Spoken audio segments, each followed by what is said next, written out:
Hello বন্ধুরা, কেমন আছো সবাই? এখন আমরা মোটেই ভালো নেই।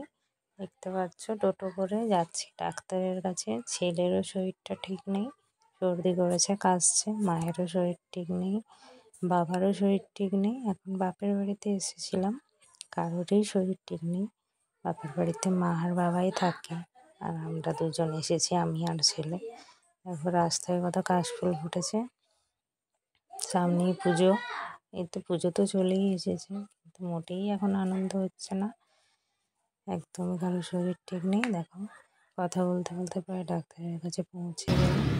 এবার টোটো থেকে নামবো, মা ছেলে দুজনেই নামলো।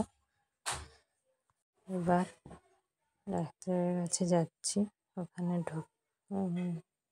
ঢুকি, ঢোকার পর ডাক্তার দেখাবো দুজনেরই, মা ছেলে দুজনেরই।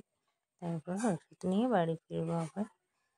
ডাক্তারের কাছে পৌঁছে গেছি, ডাক্তার দেখানো কমপ্লিট। এবার তো আবার টোটো উঠে পড়েছি, এবার বাড়ি ফিরছি।